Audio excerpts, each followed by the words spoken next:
as always, welcome to episode 28 of The Party Line. Thank you.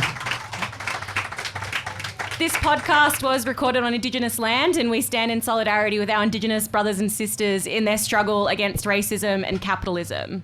Oh my darling, oh my darling, oh my darling party line. Oh, I never will forsake thee, for I love this life of mine. So, now this is, well, do you guys want to say hello first? Hello. Hi. So for the people listening to this on Spotify or on YouTube, we're currently at the Sydney Road Festival. Outside is a piñata in the shape of Donald Trump's head that is being smashed by a small child, which I think is very nice. And then in front of me is... Hopefully an Iranian child. Oh, yeah. And then in front of us is a wonderful live audience. So to the audience, there's going to be a bit of audience participation through it.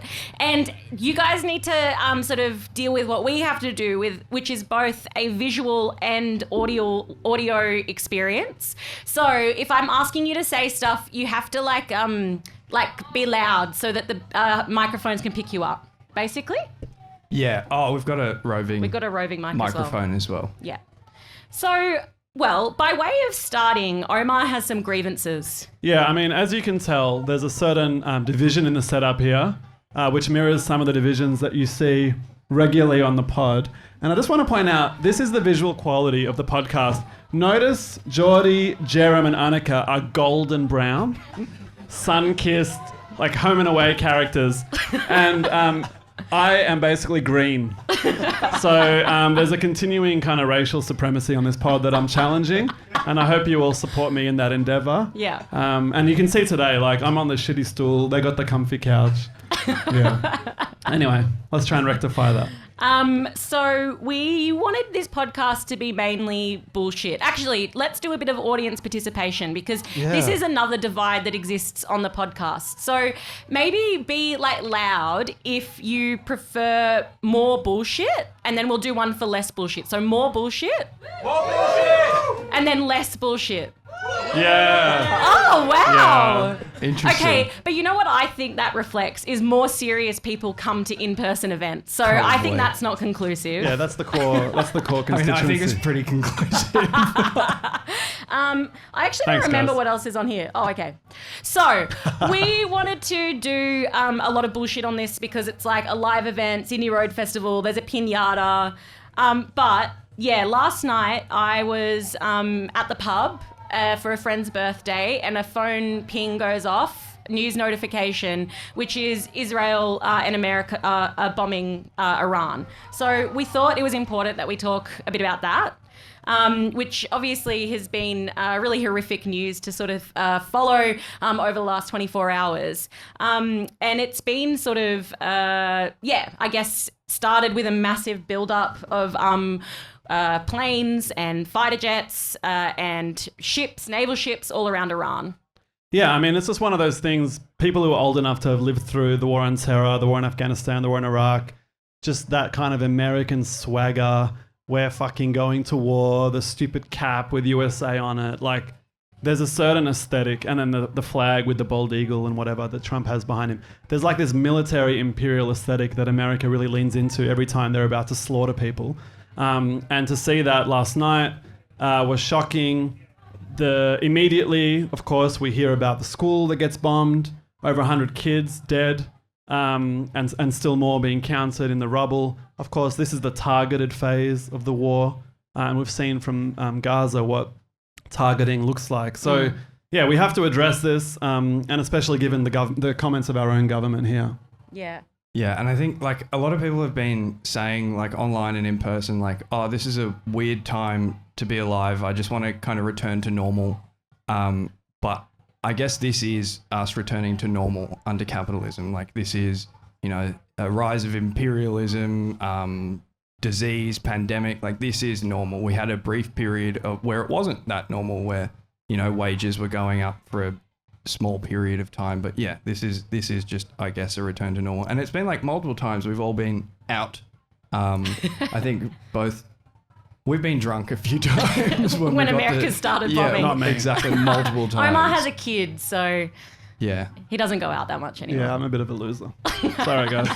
Sure, your words. But yeah, I think one of the things about the war that started in Iran is that the government in America have tried to come up with a whole bunch of different justifications for why they've launched this war. WMDs. Yeah, well, but I mean, I was watching this video from, do you guys know Tim Heidecker on Cinema at the Cinema? No. Anyways, American comedian. And he was like, they haven't even bothered to come up with the weapons of mass destruction lie this time. They haven't bothered to, get it approved or disapproved by the UN Security Council. A dossier. It's like, might is right. Like, they're just going to do what they want to do. But they have had some stories. I mean, one of the, I think, big ones that they push is that they need to bomb and kill people in Iran to fight for democracy. Yeah, Trump is famously a Democrat. I mean, everything he's done since being elected has been about expanding the rights of citizens to protest, to organize, to strike, to transit in and out of the country. So, yeah, clearly he's got a deep passion for that. Mm. Yeah, and another one of the justifications was, we're doing this to protect women in Iran, and then like one of the first targets that they strike was a girls' school. Yeah, absolutely. They've killed like 80 people. Yeah. It's like, I think pretty clear that it's sort of just so hypocritical. The idea that America could be a bastion for women's rights, for democracy, for freedom. Like, this is the country that has just launched what they term a war on woke, which has equaled, the taking away of rights for women to access abortion, all of the international funding that America used to give out to NGOs and different organizations. It's like, if you support women's rights, basically, you're not getting any of that money any longer. They have locked up Palestinian activists, Palestinian student activists. They have started a raid on just innocent people in America, putting them in detention camps. I think you had something about this, Geordie. Yeah. I guess we went through some tweets by these people and their statements about Iran and stuff like that. And if you read this one, was it saying... For decades, the Iranian regime has cruelly detained innocent Americans and citizens of other nations to use as political leverage, which is like... Who would imprison people? Yeah. Not Trump, that's for sure. Like, Trump's currently the best at locking up people from America. They've just built all of these new detention facilities to put, migrants into, yeah. But going back to the women thing, I saw a really funny video by Tom Ballard, who's a great left-wing comedian, and he pointed out that initially he was very worried about the war, but then he found out it's being done in the name of women. And of course, given the Epstein files, we know that Trump really loves women and really cares about women very much. And so now he feels fine. Like, it's obviously a totally reasonable, legitimate kind of action. I think the other justification that's been put out is they have to bomb Iran because it's an immediate threat. Like, this is the argument, I think, even more than just relying on democracy or whatever, is the argument that Iran is just this power in the region that's going to threaten American lives. So this is, I think, one of the big things that they've been pushing. Yeah, preemptive strike in self-defense. Iran was just about to pull the trigger, but luckily the Israelis and the Americans jumped in there to save themselves, which is one of the oldest tricks, in the book. And one that pretty much every imperialist power has used throughout history to justify an invasion of another country, obviously most famously in Iraq, but here as well. And to be honest, from a socialist point of view, who starts the war is not necessarily the main thing. But in this case, it's just a very clear act of aggression that's totally about expanding Israeli and American power across the region after 2.5 years of just doing that. Yeah. Totally unchallenged. Yeah, and some of the context is firstly on the preemptive strike thing. I like how we come up with different words for the same things, like forward defense and preemptive strike and whatever. But some of the context behind it was this was during negotiations between Iran and the US, where they're negotiating what's going to happen. They're negotiating peace in the Middle East or whatever, and then they do the largest deployment that they've done since 2003. And then during these same negotiations, start bombing. Yeah. Yeah, I mean, the Iranians themselves were saying, we're moving in the right direction. The Oman foreign minister, I think, or one of the guys mediating the talks put out a tweet like the day was happening or the day it started, saying things are really going well. So some of the speculation is it was going too well and the Americans didn't want actually a deal without doing some damage first. We'll probably never know. Yeah. But they clearly wanted this war, had been planning it for many weeks, and now they've got what they wanted. Yeah. And on the sort of topic of kind of hypocrisy from America, we did a bit of digging into some tweets from American politicians from a few years ago. So in 2020, Tulsi Gabbard was selling a T-shirt that said "No war with Iran." I wonder how her sales on that one went. And then Stephen Miller, to anyone still gullible enough to fall for scummy media hoaxes, Trump said warmongering neocons love sending your kids to die for wars they would never want to fight themselves. Liz Cheney is Kamala's top advisor. Liz wants to invade the whole Middle East. Kamala equals World War III. Trump equals peace. So that's not that long ago. Yeah. And if you go back 2 slides. Back 2 slides? Yeah. Yeah. That's Trump in 2013, which is a while ago. And he says, yeah. You go. Oh, no, you read it. It's in front of you. Remember that I predicted a long time ago that President Obama will attack Iran because of his inability to negotiate properly. Not skilled. Yeah. I mean, the thing is that interests determine actions, and what Israel has done in the last 2.5 years has, decapitated Hamas, decapitated Hezbollah, weakened the Houthis, and now Iran is more isolated than ever. And so they just feel like, let's finish the job. Let's go for the jugular and reorder this entire region for ourselves. And a lot of the analysis of this online is sort of like Israel's pulling all the strings, but it's just ludicrous. Well, it's before very you go clear. to that, Omar, though. Yeah. Before, another one of these. Yeah. We just we found this video of JD Vance from, I think, last year. But America's interest is sometimes going to be distinct. Like sometimes we're going to have overlapping interests, and sometimes we're going to have distinct interests. And our interest, I think, very much is in not going to war with Iran. Right. It would be huge distraction of resources. It would be massively expensive to our country.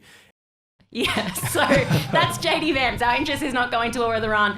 I think I said in a very early episode of the Party Line that Trump, he just tells the truth. He plays it straight. But obviously that was a bit of an exaggeration on my part. But it's like these guys, it's like they'll say anything. Yeah. And it's very clear now that the thing that America does want to do is to take the opportunity to destroy Iran. They want to, make that their interests in the Middle East are the ones that are being protected.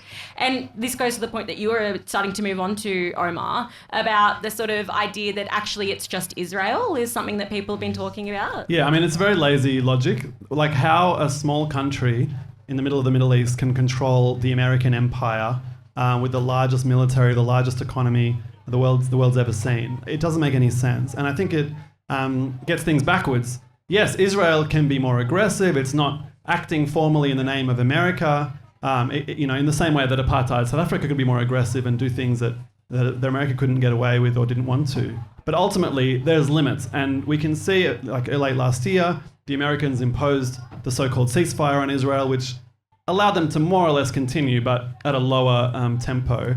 And clearly, there was planning for this war weeks in advance. Yeah. Israel can't move American aircraft carriers to the Middle East. Israel can't do that, And there was an article in The Independent, a British newspaper, which said the American advisors wanted Israel to launch the first missile because it was more convenient politically to sell it to their home audience. So this is very clearly a joint action led by the Americans.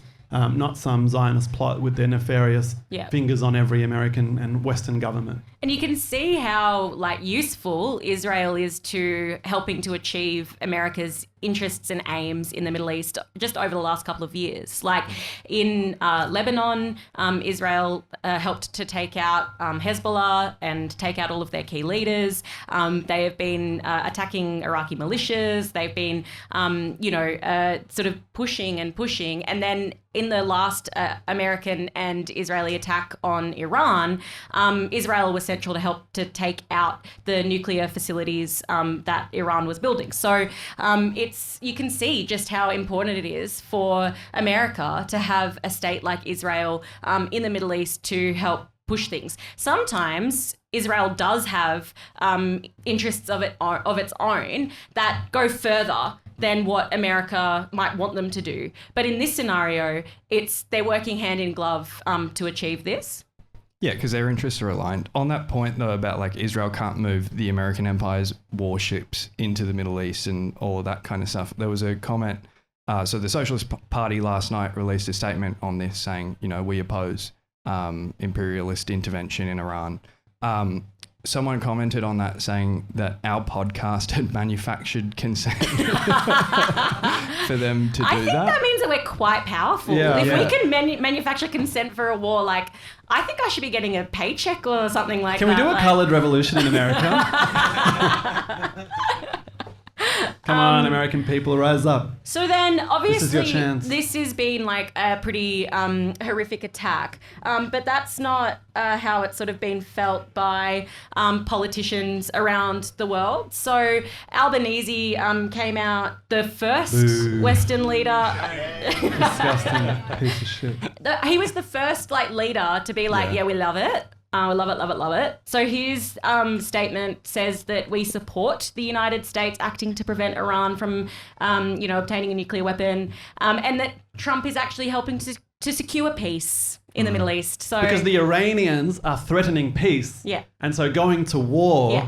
and setting up the whole this region. secures peace. Secures peace. That's yeah. right. That's right. And then this. And by the way, what's 2 + 2 equals? 5. Yeah, thought So so. then this is a tweet from Tommy Robinson, who is the fascist in the UK, who just led, a fascist march of 200,000 people through London.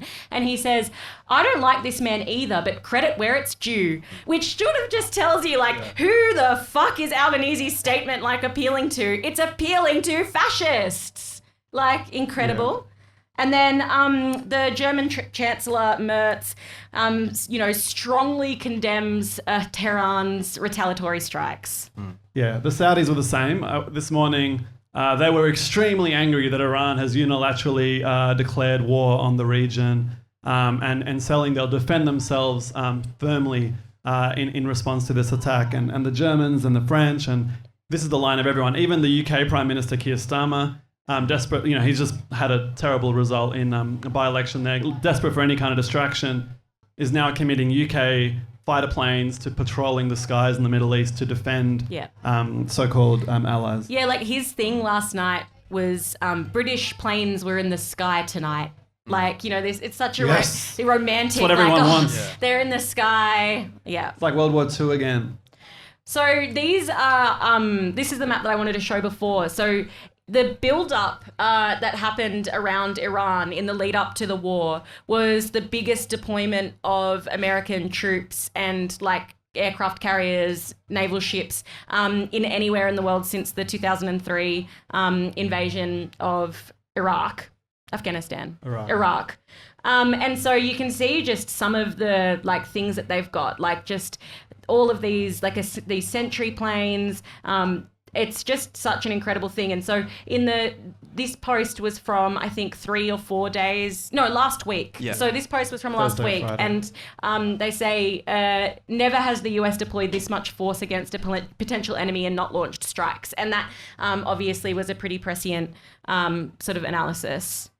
Yeah, I mean, it's partly just intimidation, but then at a certain point, if you don't act, then the intimidation doesn't count for much, right? So they sort of put themselves into a corner, but now they're taking the opportunity.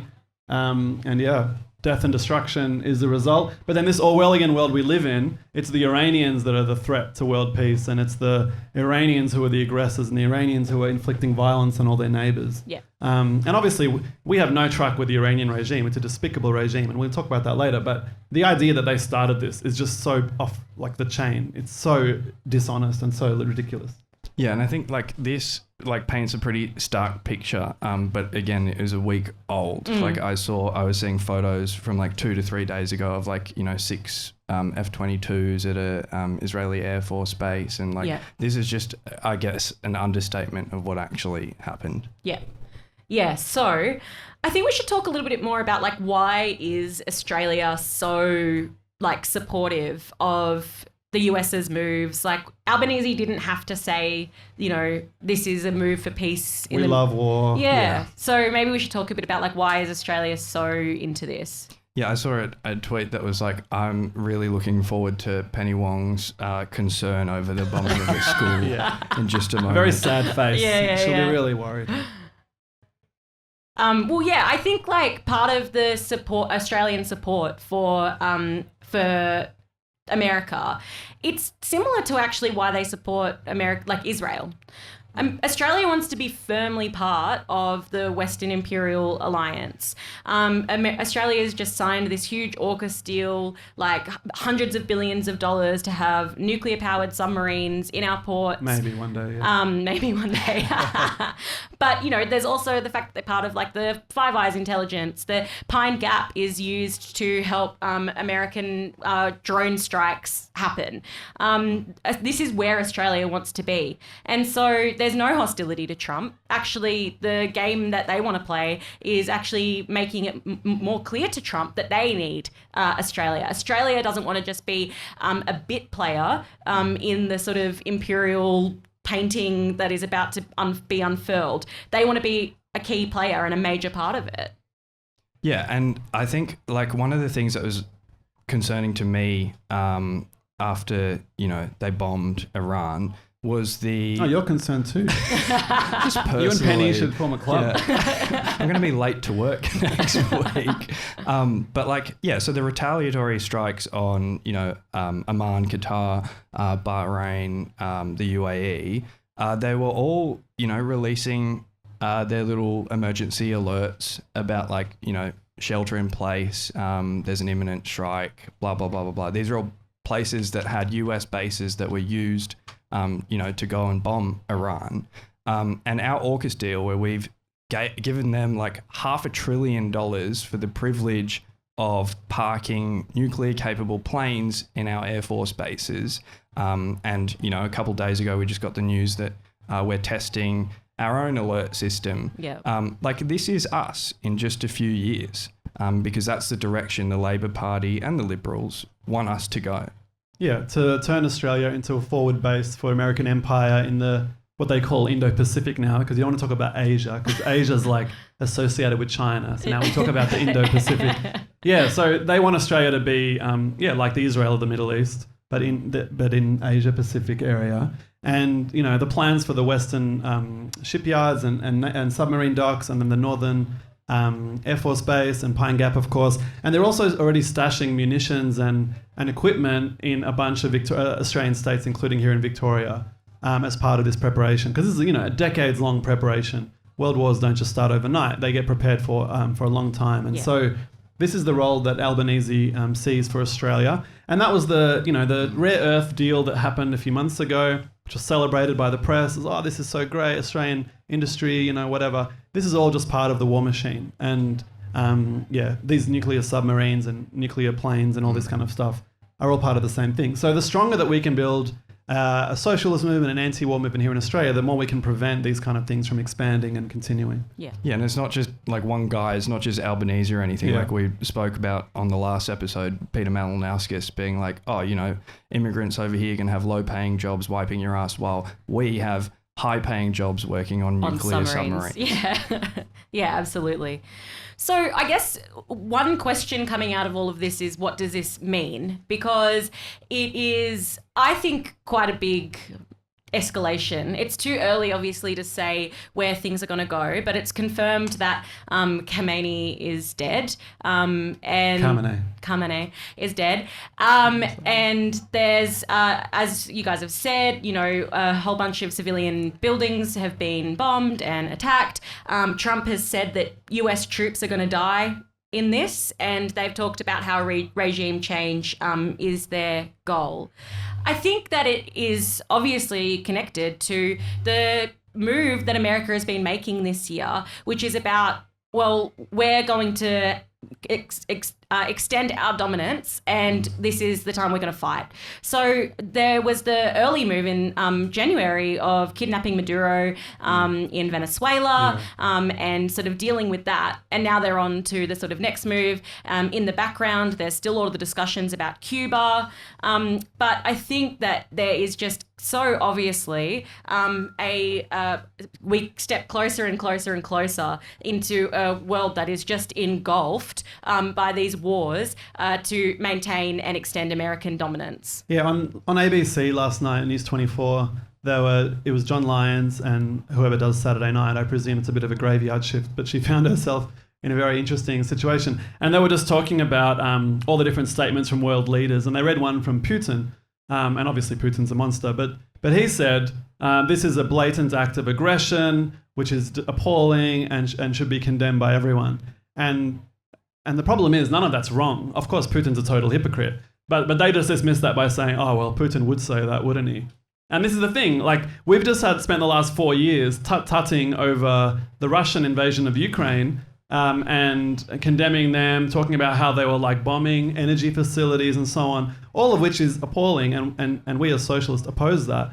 But our same government, the same politicians, the same establishment that condemns Putin supports the Americans and the Israelis when they do the same thing. So we saw it in Gaza, and now we're seeing it in Iran. So this kind of hypocrisy is just disgusting. And I think the onus is on us as socialists to be principled anti-imperialists, which means opposing all imperialism, not just the one that you don't like as much or whatever, but actually opposing all of them, because they all feed into the same world. It's normalizing aggression. Might makes right. What was that quote Stephen Miller said like a few months ago? Like, the world today is just power, and that's what we're seeing. And Putin kind of was a straw in the wind. Gaza was another straw in the wind, and now this is another one. Yeah. And I think like the takeaway for us is just how urgent it is to be a socialist all over the world, because like these attacks are quite clearly escalating, but they're also part of a broader global shift in politics to the right and to the far right. And we can see the rise of the far right all over the world, including here, which we kind of dismissed for a bit, I reckon. But yeah, and it's resulting in these escalating attacks on the working class all over the world, including here with the demolition of public housing and brutalizing protesters in the street to defend a war criminal visiting. It is more urgent than ever to be a socialist and an organised socialist and get involved and, I don't know, join the party. Absolutely. Well, put your hand up if you're a member of Victorian Socialists. All right, that's great. So those of you who are not, speak to someone at the front desk on your way out. Yeah. Because we need you. And so I think to sort of end the discussion about Iran, we should talk about what we think the socialist position is around this war that is unfolding. I think the first one is obviously no to the war on Iran. We don't support the Australian government, saying it's a good thing, participating in any way, shape or form. But then I think that connects to some concrete ones. Like, I think we should be saying that Pine Gap needs to close. Yeah, absolutely. And I think we should be saying we need to scrap the US alliance and tear up the AUKUS deal. Yeah, and stop all military collaboration with the Americans and the Israelis. Like, we are still part of the global supply chains for the F-35s, probably heaps of other things too, personnel carriers and so on. Australia has a lot of actually specialist expertise in the supply chain process. Yeah. So we need to cut from all of that. Like all of those F-35 jets that have been used in this, they're heat treated in a factory in Campbellfield, like just down the road. And the bomb bay door openers that let the bloody bombs drop out of those planes are also produced here in Australia. Yeah, the Labor government in the UK, this is a divergence, but the last post that they made before the polls closed in that by-election was that the Greens' positions on drugs is morally unconscionable. And it's like, you got to wonder, like, if they think that's morally unconscionable. Anyways. Yeah, I think another demand, though, shouldn't, like, be silent on the repression that's right. of the Iranian working class. Like, the Iranian working class and the oppressed in Iran have the right to choose, the direction of their country, not fucking the Ayatollah or Donald Trump or Anthony Albanese or anything like that. And, like, it's clear that this will be used as an excuse to continue that repression. Like, this is horrific. Either way, we oppose both of these things, and it's fine to oppose both of those things. Yeah, because now, like, the people of Iran, the left, are in an impossible position, because if they come out to demonstrate as they were already and they continue their movement, they'll be accused of being traitors. Yeah. And if they don't, well, then they're allowing the regime to consolidate itself. So actually, foreign imperialism never helps protest movements, popular movements on the streets. It only polarizes things in an unhelpful way between ruling classes. Yeah. And, I saw a post from Tariq Ali, who's a socialist from the UK. I mean, he's not much of a socialist. Well, he was a socialist of the UK. And he said that leftists' houses were being targeted in the bombing campaigns. So it's pretty clear that it's like the people who could actually chart a course for democracy and freedom in Iran, they're going to be people who are targeted in whatever form this breaks out. It's who would have thought Trump wouldn't back leftists? It just seems like his people. Totally. So, I think there will obviously be more discussions about this. We have to see what will, happen in the coming days and weeks and months. But what is clear is we need an anti-imperialist alternative to the bullshit that's being served up to us. Riding out the party line. Okay, well, usually there's a little song that plays there, so then there can be like a tone shift. How does it go? Riding out the party line. Yeah. Do you guys know, hey, hands up if you know what that song is about or from? Okay, very few people. Cool. Tell the story. Do people want to know what it's about? Okay, so in America, there was a big, well, smallish, but big, like a Trotskyist movement. And these Trotskyists were very funny, which is good. I think you need a bit of humour. So anti-Stalinist socialists. Yeah, so they wrote this big album of like folk songs, basically, which were just anti-Stalinist tunes and ditties. There's one about the Cloak Makers Union, which was controlled by the Stalinist Communist Party of America. And the Cloak Makers Union is a no-good union. It's a no-good union for the buses.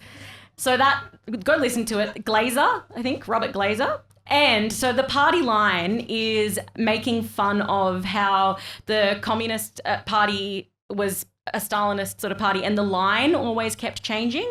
So one day it was like, we're fighting, Germany, they're fascists, or then the next day, actually, we're going to be working with them, we're doing the Hitler-Stalin pact, and then the next day, we've got to fight Poland, and now the Nazis are the bad ones again. So this song is about riding out the party line in Moscow, and they, it's like Trotsky's a fascist, da-da-da-da-da. So it's... we chose that song because we hate Stalinism. Yeah, it's ironic. Okay. We're going to play a game now. Audience participation time. Do you want to do the thing of like standing up, spinning around? No. No? All right. That's the primary school teacher in me, whatever.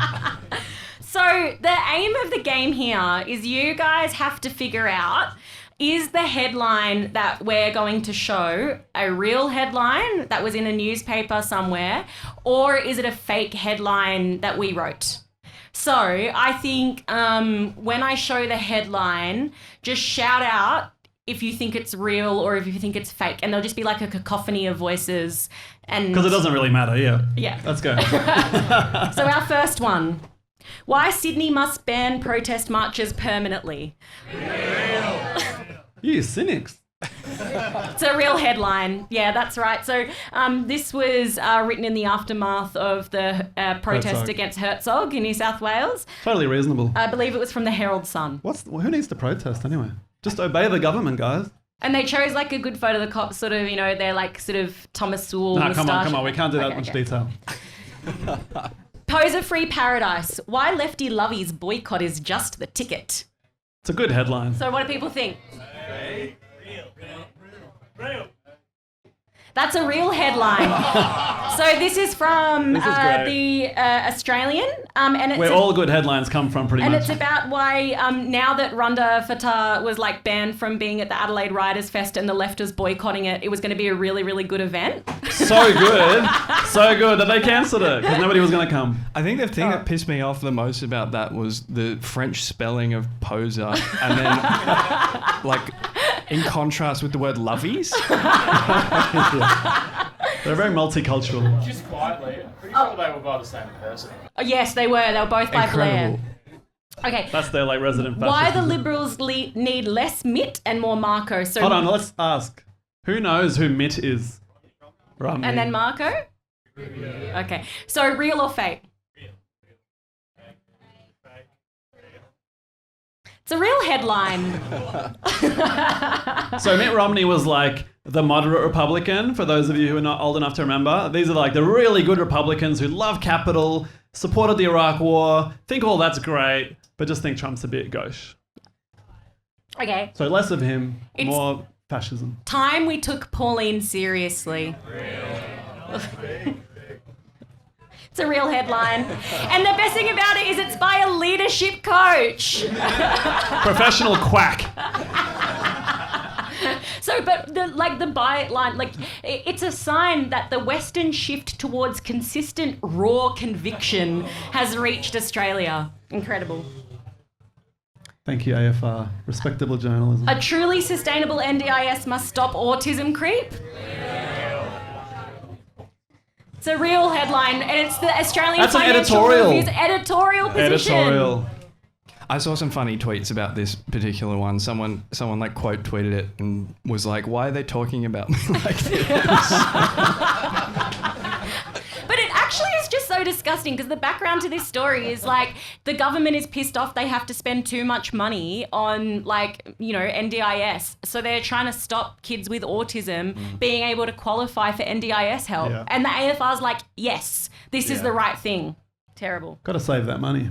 Why CEOs don't need gravitas to be successful? What do you think they need?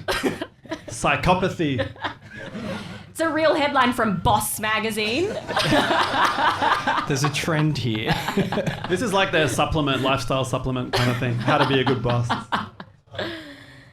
Okay, intimate and elevated. Why this glamorous Grand Prix event is cutting down on influencers.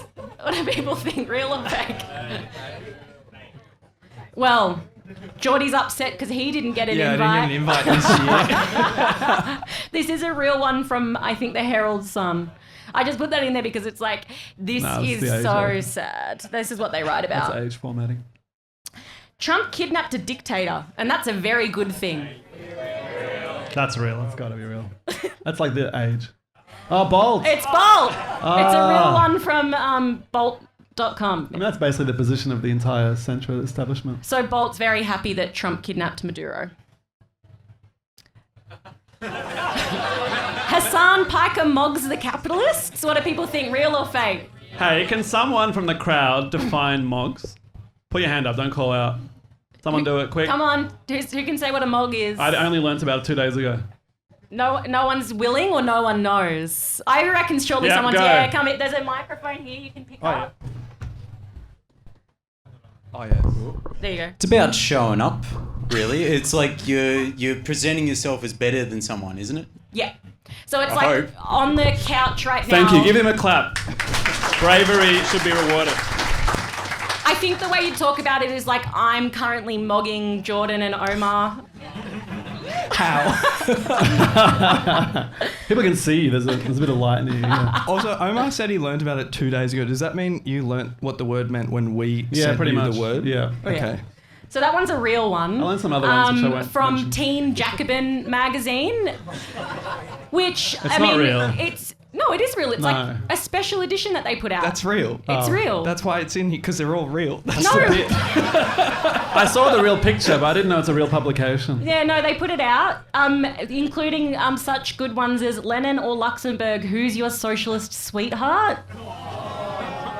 This is the connected to the same organisation that ran a Valentine's Day event called Thoughts and Trots, a speed dating event. And also, I feel like really aggrieved, is that the word, by this headline, Hassan Piker Moggs the Capitalist, because old mate, if people don't know in the room, is a streamer, and he's like well known, he's like on the left or whatever. Well, that's how he's presented. He just got like a state-sponsored trip to China and is writing a book about how China is an incredibly socialist country. So All the happy families living in communism. I really don't think that you can say he's mogging the capitalists with that one. Okay. This city went woke. This is the best thing you've ever seen. Now it's running out of water. Well, yeah, Geordie fucking ruined the joke. So this is another golden one This from is Bolt. amazing. So, yeah, the city of Melbourne, because we're so woke, I don't actually understand the connection, but I don't think there has to be It's just one. like, Melbourne. It's the because it's left-wing mass city. immigration. It's a racist article. Yeah. Yeah, the capital of woke is running short of water because we have too many migrants. And not enough Liberal MPs. Yeah. So that was my game. I hope people enjoyed it. Now, where's Belle? No, it's not time for Belle yet. Oh, It's is it actually time for Lewis. Oh, okay. So Lewis. we wanted to have a brief interlude where Lewis, who is one of the sort of people who organises Red Flag Books, tell us a bit about the space that we're in. So Lewis, say Yes. hello to the crowd. Hello, crowd. Crowd, say hello to Lewis. So Lewis, what happens here at 83 Sydney Road? So we sell books. You might have seen them around. We run a left-wing bookshop. So we have a bunch of books from all throughout the last 100 years. Some of them are actually that old. But yeah, a bunch of old stuff, new stuff. Tend not to have too much of the sort of Tony Abbott history of Australia type of content. Yeah, and so what's been happening in the Sydney Road Festival today? What have people been up to?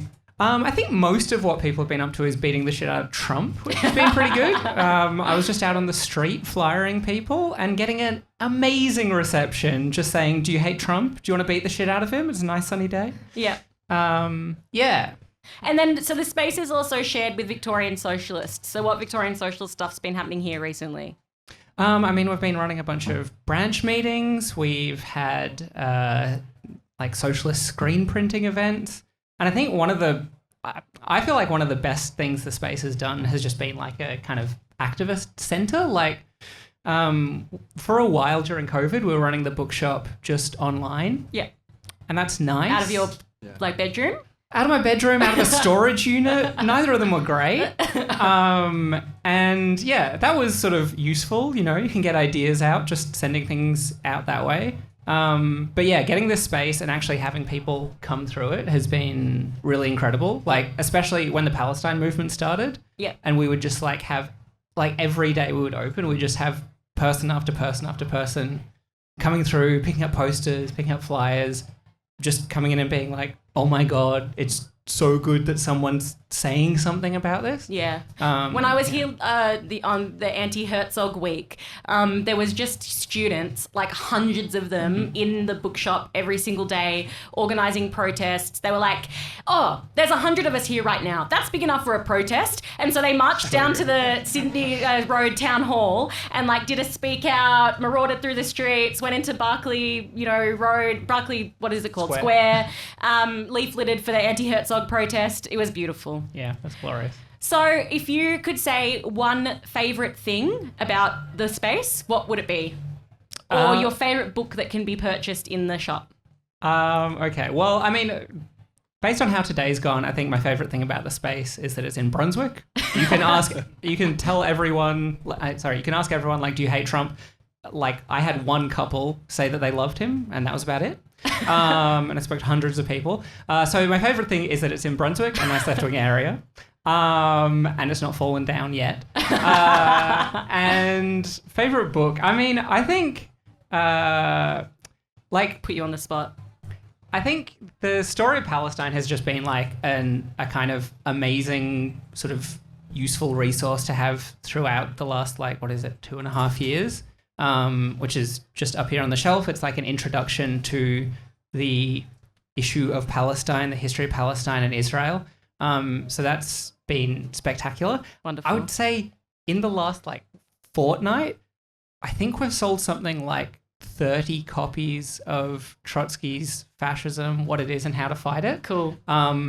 Cool that people are wanting to fight it. Sad that we need to get it. Yeah, grim that you need to get it in those quantities. So after the podcast finishes, please feel free to browse the shelves and get a book. And if you're listening on whatever platform you listen to podcasts on, please come in and say hi to Lewis. Thanks, Lewis. Thank you. Okay, our next gag is, where's Charles? Charlie, are you around? Okay. So, who saw the other day... Charlie, you want to come sit up here? Oh, yeah. So this is Charlie. Who knows who Charlie is? I hope you don't. Hopefully my work just sort of comes through naturally. So Charlie is our audio and video editor. Yeah. So Charlie is actually the most important part of the entire podcast. That's very nice, thank you. that too loud? No, Okay. I think- So, do people know how Albanese? Because people would have seen the thing about how he called Grace Tame difficult. Yes. People know that what I'm talking about. Do people know the context of how he came to call Grace Tame difficult? Does someone want to come up and tell us what it was? She's just a bit loud and annoying or something. No. Does anyone want to come and say why? Come up, Harali. You're going to move fast. The worst thing about podcasts is dead noise, so you got to say. She didn't make him They were dinner. playing a one-word association game. A one-word association game. And in that same game, Albanese described Trump as president. Yeah, that's right. Thanks, Riley. Okay, so we're going to do what we call reverse Albo. We're not actually sure why we called it reverse Albo because it's just the same thing. No one say anything misogynist. As long as we don't say anything misogynist. So Charlie should has be all right. come up with a list of words for us and we are going to give a one-word response. Fuck, this is quite high pressure. It is, and I'm like, Telling me. I say bad stuff sometimes, so we'll see how this goes. We can edit this. Okay. Hey, Grace, if you're listening, we We want love you here. Grace. We Yeah, want you. Grace, come on Yes. the podcast. Yeah, Grace, if you're Respond to listening. Geordie's message. Yes. All right. Join the party so too. the first, so they're words and phrases, but we'll go. The first one is the Board of Peace. Crap. Trump. Laughable. Okay. Good, I like that. Yeah, nice. My next one is Tim Wilson. Drunk. Hypocrite. Quite good. Yeah, it's good. Drunk. Is he a drunk? I mean, He drove his car into a house, didn't he? Yeah. Was that him? Yeah, Or was that the other Was that- liberal guy? Was that the other liberal guy? fact-checking from the this is crowd. classic Annika. Yeah. Tim Smith. Tim Smith. Is Oh, Tim okay. Smith also the Well, lobster guy? I reckon Is that he's a- still probably a drunk. I mean, Okay. Awesome. He's an Australian. He's almost certainly a drunk. Geordie, did you do one? Yeah, but it was about the wrong person. Oh, okay. I came up with these. I didn't know what was going to be spoken about, so there's a bit of overlap. But the next one is preemptive strikes. Oh, Beautiful. Efficient. unreal. Goddamn Orwellian is what I think. It's Geordie, ridiculous. did you do one? Oh, efficient. Oh. Yeah, that was me. Wait, is that the exact word that you said? Yes. Okay, that's Nothing. strange. All right. Geordie, you go first next time. Okay. Next one is Alan Kohler. Bold. Not balding. He's got a little bit of hair left. Community. Capitalist. Yeah. Fair. Next one, which was discussed, but we'll go Karl Stefanovic. Balding. Fascist. Prick. Prick is a good one. The next one is the New South Wales Rapid Response Unit. Violent. Fascist. Safe. Cohesive. Yeah. And the next Cuddly. one, the UK Greens, specifically the by-election was what I was getting at. but- Successful. Successful. Yeah, good. Fuck Labour. That's two words. Yeah, if you're listening here, yeah. Grace Tame. Wonderful. Legend. Shame. Geordie's cancelled. Yeah, Charlie, you're swapping roles. you're swapping. Yeah, that's it. And last but not least, Penny Wong. Difficult. Concerning. Indeed. I love that he Fuckhead. was like difficult for Grace Tame, but was like, oh, I can't describe Barnaby Joyce in one word. That's ridiculous. Drunk. Like, come on. Yeah, exactly. He's such a sophisticated, complex character, Barnaby. I was like really, really sure that liberal guy was the one that was the drunk one. I've been like thinking about how we can incorporate it into the podcast for like 2 weeks. There you go. They all very much look and sound the same, so yeah, it makes Yeah. total sense. And just quickly, if people ever have any ideas about like the way the studio should look, or the way like as in Yeah. constructive feedback is always really appreciated. Especially like we're trying new things all the time, this included, and it makes my job a lot easier when someone says, hey, this is kind of sucks. Can you do this a little bit better? Because then I don't have to go soul searching for the week after they're going. Oh, So what could if be you want to better?" get in contact with Charlie, you can email the podcast Yeah, and email we'll the forward pod. it on. Yeah. So please, yeah, always. It's always nice to have feedback. It makes it so much better. But yeah. All right, well, Great, thank you. thank Can you. everyone thanks Charlie? Thanks, Charlie. Turn that off, maybe. Okay, but no, don't turn it off because we have one more special guest who is Belle Gibson. Oh, Belle. And it's not the Belle Gibson that lied about having cancer. Yeah. Oh, God. No, come here. Okay, so jump up. Good luck. We're like, isn't there a podcast called Bare Feet Podcast? I think there is one. Bare Naked. No, that's a band. Bare Naked Barefoot Ladies. Investor. Yeah, they were good. Isn't that what they're called? They were. Anyways, Belle is a teacher and Belle is going on No, strike. she's not a teacher. Oh, I'm not a teacher. She's a teacher adjacent. a teacher Yeah, adjacent. yeah, close to. Well, anyways, the teachers are going on strike. Yay! Teachers Not and Belle. just teachers. Thanks very much. So, I didn't actually plan this segment, so one of you guys can do it. Yeah, tell us about this strike. What's going on? So on the 24th of March, Victorian public school staff, so teachers, but also ES, which is what I am, which stands for Education Support, and they're the people that do everything else in schools, classroom sort of learning aids, but IT, admin, all of that kind of stuff. So And they're the lowest paid in the country. they're really badly paid. Yeah, Shocking, yeah. Gina Reinhardt makes in an hour what an ES makes in a year. Wow. And yeah, on the 24th of March, we're going on strike, providing our vote, the PARBO, the ballot that's been sent to all AEU members' emails, endorses the strike. Which it will. It very much will, yeah, because for a change, the union is actually taking a lead, a fighting lead somewhat, and has told people to vote yes to strike action and has called the date, which is really, really wonderful. Because the last EBA that was agreed upon, like a number of years ago, there was quite a significant no vote in that, right? Yeah, huge, 39%. And that was up from 18% from the 2017 agreement. So it was huge if you consider the fact that it was basically, with the exception of a couple of notable activists, a lot of them in the Socialist Party, it was basically just teachers and ES looking at the agreement that the union was telling them to vote for and them going, no, I don't want to vote for that. Yeah. So that's 40% of people without any leadership going, no, fuck that. We don't want a below inflation pay rise. We want meaningful improvements. Yeah, there was heaps of anger. Like thousands of people were furious. Many of them quit the union, which is always the wrong response. Like when the union leaders do something terrible, we believe as socialists, you got to be in the union, but you just got to fight. You got to organize. You got to out-organize the leadership, and that takes time. It takes effort. It's not easy, but otherwise you're by yourself, and you can't fight against a boss or against the government by yourself. And so I think this time people are looking to resist, and the fact that the union's showing a lead means that they can kind of go with it.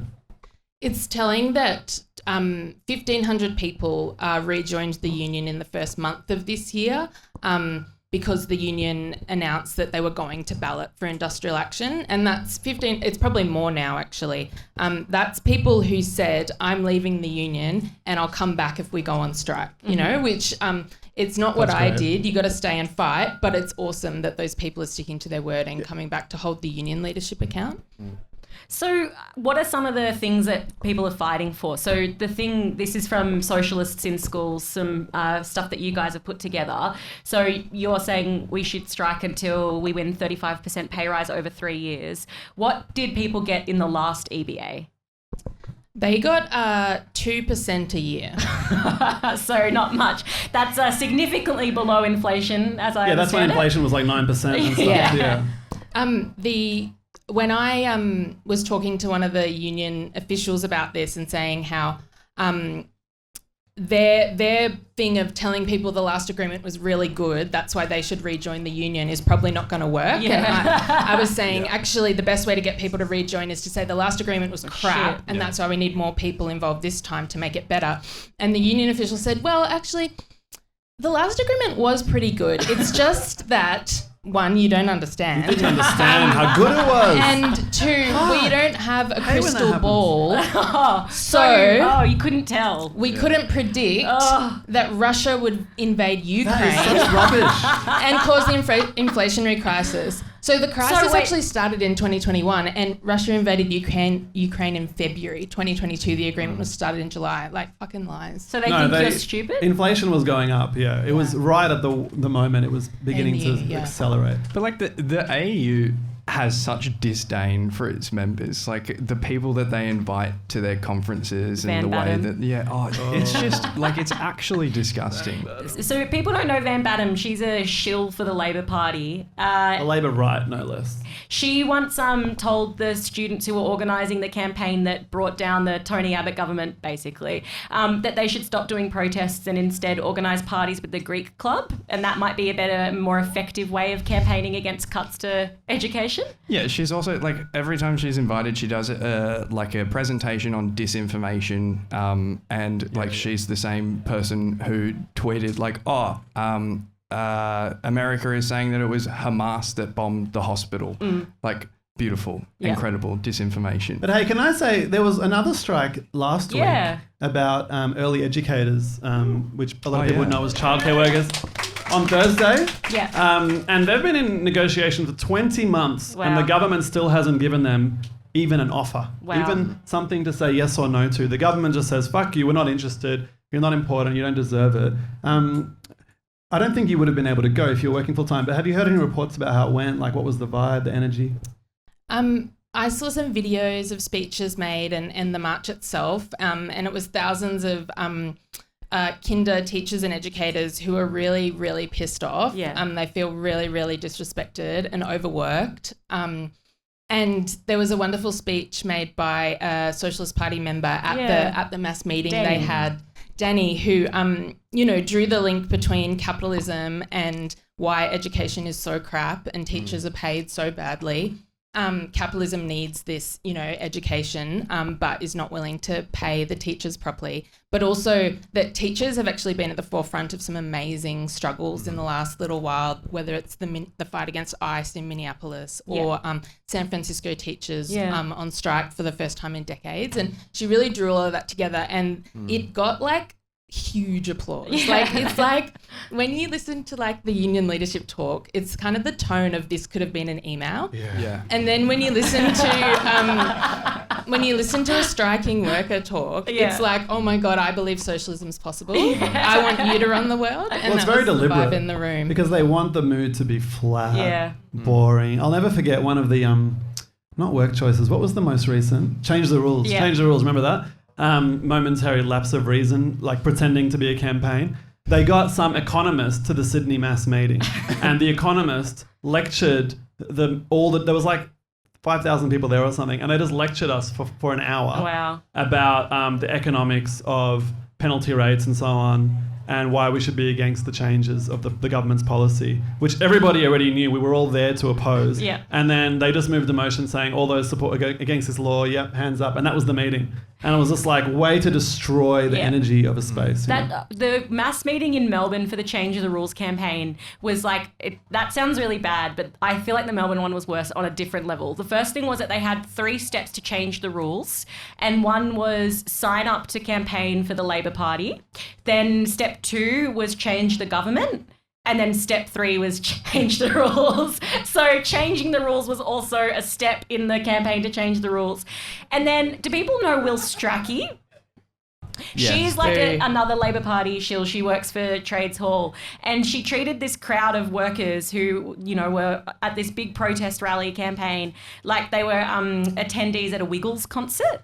And I was like, hey, everybody, are you having a good time? Like, it's like people have come here because they're pissed off about the state of the world. And it's like, hi, guys. Like, there's such a unseriousness from a whole bunch of these campaigns because it's like they're not actually interested in building a movement that could see workers win, as the sort of 3 steps kind of indicated. They've been more interested. We won, didn't we? No. Isn't like the union movement great now? Yeah. Oh. But it's like the whole thing is like campaign for the Labor Party. But what's this? This is a novelty-sized zine, and you can get a zine-sized zine of this, which is a handbook, Socialists in Schools, which is the Socialist Party school teachers and whatnot group. It's a lot of school S's. Teachers and whatnot. Industry caucus. Put together this handbook to answer everyone's questions about going on strike. There's some amazing stats and talking points in here. because people in Victoria, or teachers, haven't been on strike since 2013. So, and for many people, they've never been on strike. Yeah. So, the union's not doing any work to educate people on what a strike is, or how it works, or if the government can afford our log of claims, any of that. So we've taken it upon ourselves to produce this handbook, which should just be handed out to everyone at your school. I think this is important because if people listen to the episode that we did on the CFMEU with Jerem Small, at the end we were sort of discussing what is it going to take to build unions that are radical, militant, that people are engaged in, where there's rank and file participation. And we sort of talked about a bunch of different things. But one of them is actually socialists. Some knowledge. Who are in their unions, going out there and just sort of re-litigating the lessons that we've learnt from previous struggles. Because there's so much rich history of workers in Australia, in this country, shutting the city down, winning things like the 8-hour day, or winning things like equal pay for women, or, you know, just everything. But those lessons have been lost because there hasn't been an active trade union movement. And so I think the stuff that Belle and others are doing is really important in trying to revive and rebuild and relearn some of that history. And to say to those 40% of people who voted no to the last agreement, that we agree with you and you should be organised and you should be you should campaign to other workmates to vote no to crappy agreements or to vote for more strikes and stuff like that, to actually give a voice for a lot of the members in the AEU who are really disappointed in the last agreement. And Cool. So March the 24th. Yes. What time? 10 a.m. meeting at the 8-hour day monument. Great. And then on the 14th of March, Socialist in Schools is having a meeting here at the VS Centre at 4 p.m. To plan for like our intervention into the strike and what we want to be talking to people about and what we want to push for in terms of next steps, because one day of strike action is not going to win our really ambitious log of claims. Yeah. So Brunswick office, that's the 14th. Check out the Instagram page, Socialist in Schools. Also, shout out to Socialists in Healthcare, who did a really cool meeting here recently, and there was a strike of healthcare workers, I think last week as well, or the week before. Anyway, like there's quite a bit of industrial action, and Socialists really want to be at the heart of that and pushing that. So join your local branch of the Socialist Workers Caucus, whatever industry you're in. Thanks so much, Thanks, Belle. Okay, well, to round us off, make sure Belle doesn't die, careful of the camera. We've got a chant to really wrap things up, by the way. Okay, we've got a Some chant to audience wrap things up. participation. All right. So you do your thing first. My thing is that I don't know if people have noticed, but I say a lot of I make a lot of claims about individuals. The Tim Wilson mix-up is kind of an example of one of those things. A less egregious example. And so I wanted to sort of get a kind of sense from the crowd, like... Bit of a fundraiser. Well, how many months until you guys think I'm hit with a libel case? Like, shout out some numbers, defamation case towards me. So how many months, how many years do you think before that comes? 6 months. As soon as you win an election. As soon as the Herald Sun, go back and listen through all of this stuff. And basically what we're saying is that some legal stuff might be on the horizon if I can't watch what I say. So this is a plea to please become a patron of the party line, so that when that happens I can hire a lawyer and I won't go bankrupt. So please do that. And then I hear we have some audience participation. Yeah. Do you want to come up? Yeah, come up. So these guys are young activists. Fru, come on. You have to do it. You can't get shy now. They coming up? Nah, I think we've lost Fru, but that's okay. We have one proud young activist. You've been to many protests. Give her a clap. Yeah. Okay. Oh, yeah, use that one. That's good. So what chant are we doing? Go for it. Can everyone get ready to repeat?